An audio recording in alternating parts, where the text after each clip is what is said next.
নে নে নে নে তাড়াতাড়ি নে, পিঠা খা। দাদুকে দে একটা, দাদুকে। হ্যাঁ, তেলে ভেজে হচ্ছে দেখো পিঠা মালপোয়া, ভালোবেসে খাবে বাড়ির চুয়া পোয়া। জলের ভাপে হচ্ছে দেখো মিঠে পিঠে পুলি, একটা খেলেই সব পিঠার স্বাদ যাবে ভুলি। তাওয়ায় ভেজে হচ্ছে দেখো পিঠে রুটি, একটা খেলেই দুটি চাইবে বাচ্চা কিংবা বুড়ি। তো বন্ধুরা, এবছর পিঠাপুলি উৎসব ছিল গত সোমবার।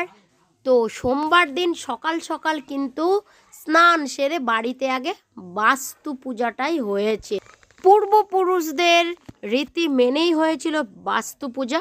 প্রতি বছর পৌষ পার্বণে আগে বাস্তু পূজাই হয়, তারপরে বাড়ির গরুকে পিঠা দেওয়া হয়, সব ঘরে ঘরেই দেওয়া হয়, তারপরে কিন্তু পিঠা বানানো শুরু হয়ে যায় ধুম করে।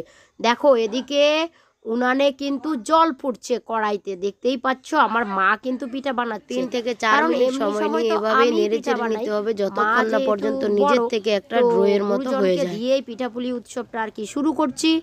তো মা দেখো এদিকে জলটাকে ভালো করে ফুটিয়ে নিয়েছে আন্দাজ মতো জল আর লবণ দিয়ে। এইটা হচ্ছে কিন্তু পুলি পিঠা আর রুটি পিঠার জন্য কাই। অনেকে আবার এইটাকে চালের গুঁড়া ড্রো বলে। তো জলটাকে খুব ভালো করে ফুটিয়ে নিয়ে এক হাতে আমি দেখো চালের গুঁড়োগুলো দিচ্ছি, আর মা কিন্তু খুব তাড়াতাড়ি নেড়ে চেড়ে নিচ্ছে। খুব তাড়াতাড়ি নেড়ে চেড়ে নিতে হবে যতক্ষণ না পর্যন্ত নিজের থেকে একটা ড্রয়ের মতো হয়ে যায়। তো এই যে চালের গুঁড়োগুলো দেখতে পাচ্ছ, এগুলো কিন্তু ঢেকিতে কোটা। এবছর পৌষ পার্বণ উপলক্ষে আমার বাড়ির 15 কিলো আতপ চালের গুঁড়া করা হয়েছে ঢেকিতে। আগে আমার বাবার বাড়িতে যখন ছোট ছিলাম আমরা আর কি, তখন 25 থেকে 24 কেজি চালের গুঁড়া করা হতো। এখন এতটা হয় না। তো যাই হোক, এদিকে কিন্তু রুটি পিঠা আর পুলি পিঠা বানানোর জন্য কিন্তু চালের গুঁড়া ড্রো একদম কমপ্লিট হয়ে গেছে। তো যখন নিজের থেকে একটা ড্রয়ের মতো হয়ে যাবে, তখন হাত দিয়ে দেখে নিতে হবে। হাতে যদি না লাগে তাহলে বুঝতে হবে চালের গুঁড়া ড্রো একদম পারফেক্ট। এবার চালের গুঁড়া ড্রোগুলো অল্প অল্প করে নিয়ে একটা বেলনা পিঁড়িতে ডলে ডলে লম্বাটে করে মসৃণ করে নাও। তারপর গোল গোল করে যেমন আমরা রুটি বেলি, ঠিক সেইভাবে রুটি তৈরি করে তাওয়া গরম করে তাওয়ায় ভেজে নাও, ব্যাস হয়ে গেল রুটি পিঠা। তো এইভাবে কিন্তু রুটি পিঠাগুলো বানিয়ে ফেলেছি। তোমরা কি জানো যে যত রকমের পিঠাই থাকুক, আমার সব থেকে পছন্দের হচ্ছে রুটি পিঠা। যে কোনো তরকারি, নিরামিষ তরকারি, মাংসর তরকারি সাথে কিন্তু এই রুটি পিঠাটা দারুণ জলে। তোমরাও কিন্তু ট্রাই করতে পারো।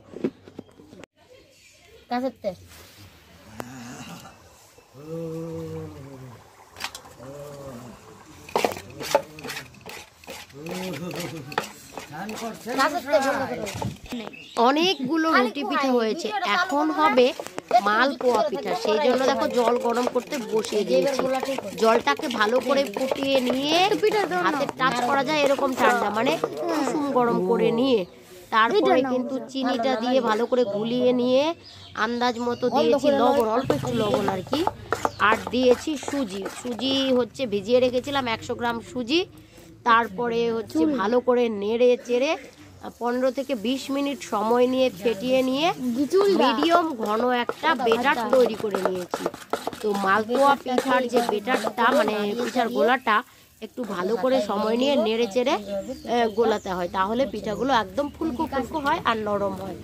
তো গোলানো হয়ে গেলে দেখো এই যে ছোট্ট কড়াইটা, লোহার কড়াইতে তেল ভালো করে গরম করে বেটারটা যে তৈরি করে রাখা হয়েছে সেইটা নেড়ে চেড়ে আন্দাজ মতো কিন্তু একটা গোল হাতা দিয়ে দিয়ে দেওয়া হচ্ছে।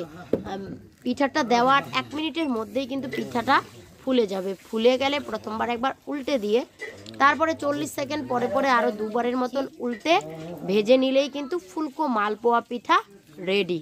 তো আমার দেখো এখানে কিন্তু 5টা মালপোয়া পিঠা অলরেডি ভাজা হয়ে গেছে। একইভাবে কিন্তু আমি 1 হাঁড়ি মালপোয়া পিঠা ভেজে নিয়েছিলাম। মালপোয়া পিঠা তো হয়ে গেল, তারপরে কিন্তু করেছিলাম দুধ পুলি পিঠা। আর এই পৌষ পার্বণের দিনে অন্য কোনো পিঠা আর হয়নি, তবে চিতই পিঠা, তারপরে হচ্ছে চুষি পিঠা, আরও অনেক রকমের পিঠার রেসিপি কিন্তু দিদি রান্নাঘর চ্যানেলে আমি আগেই শেয়ার করে দিয়েছি। যেমন স্টার জলসা হরগড়ি পাইস হোটেলে যে পিঠাপুলি কন্টেস্ট রাখা হয়েছিল গত বছর পৌষ পার্বণের 2-3 দিন পরে।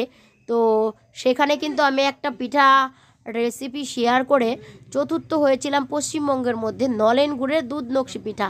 সেই পিঠার রেসিপিটা তো আছেই, তার সাথে যে আর কি কন্টেস্টে প্রথম হয়েছিল যে পিঠাটার জন্য, সেইটা হচ্ছে ক্ষীরসাগরে খাম পিঠা।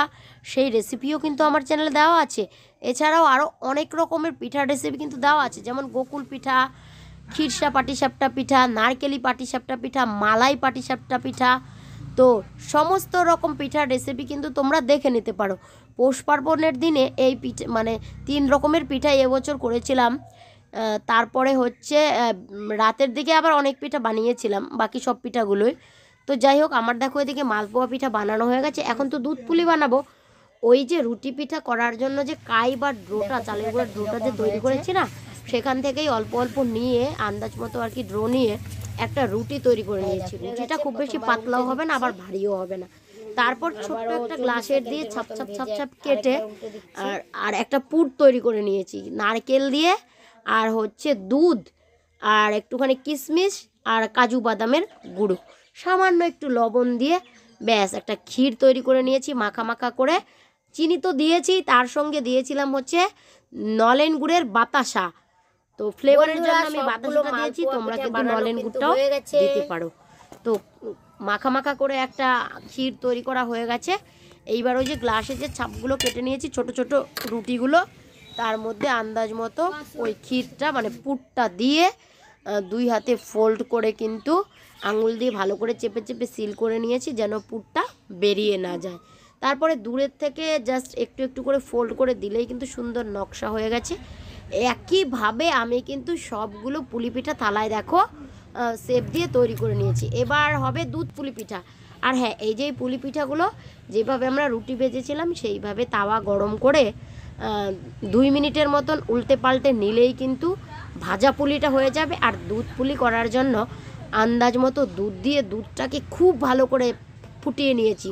ফুটিয়ে ঘন করে নিয়ে 2 টেবিল চামচ পরিমাণ গুঁড়া দুধ আর 2 টেবিল চামচ পরিমাণ নারকেল কোড়া, 1 টেবিল চামচ পরিমাণ কাজু বাদামের গুঁড়ো আর হচ্ছে কয়েকটা কিশমিশ দিয়ে নেড়ে চেড়ে 1 মিনিটের মতন কুক করে শেপ দিয়ে তৈরি করে রাখা পুলি পিঠাগুলো দিয়ে দিয়েছি।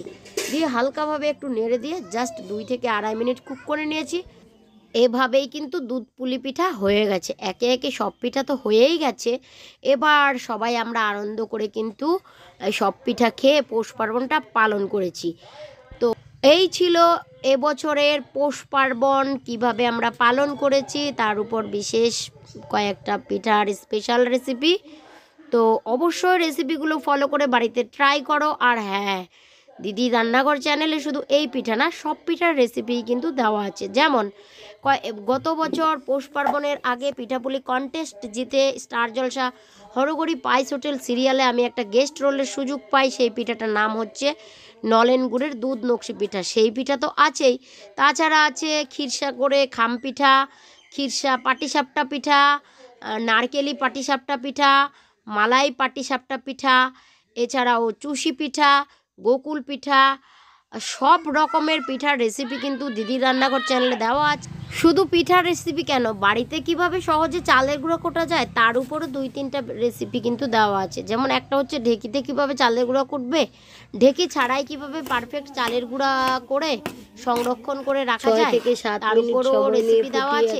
এছাড়া গ্রামে আমরা কিভাবে মাটির উনুন তৈরি করি, সব রকমের মাটির উনুন, কিছু নারকেল কোড়া মাটির হাঁড়ি দিয়ে তৈরি উনুন, আরো মাটি দিয়ে জোড়া উনুন, একসাথে ভাতের হাঁড়ি কড়াই বসিয়ে কিভাবে খুব তাড়াতাড়ি রান্না করা যায় সেই উনুন কিন্তু আলগা দিয়ে তৈরি করে রাখা পিঠাগুলো, রড দিয়ে তৈরি করা আলগা চুলা, একে সবগুলো পাইপের দিয়ে জোড়া উনান, মিডিয়াম আছে আর সিঙ্গেল উনান, সমস্ত রকম উনান তৈরির ভিডিও তো আছে। তার সাথে একদম সব রেসিপি সঙ্গে নতুন দিনের সব নতুন নতুন রেসিপিও কিন্তু দেওয়া আছে। তো অবশ্যই মিডিয়াম আছে ফলো করে বাড়িতে 2.5 মিনিট সময় নিয়ে। আর কেমন ছিল আজকের এই পুলি পিঠা কিন্তু খাওয়ার জন্য একদম রেডি করে পিঠার সব রেসিপি অবশ্যই কমেন্টে জানিও। ভালো লাগলে চ্যানেলটাকে সাবস্ক্রাইব করে পাশে থাকা বেল আইকনে ক্লিক করে দিও পরবর্তীতে নতুন নতুন রেসিপির আপডেট সবার প্রথমে পেতে। আজ তাহলে এখানেই শেষ করছি, দেখা হচ্ছে পরের রেসিপিতে। টাটা।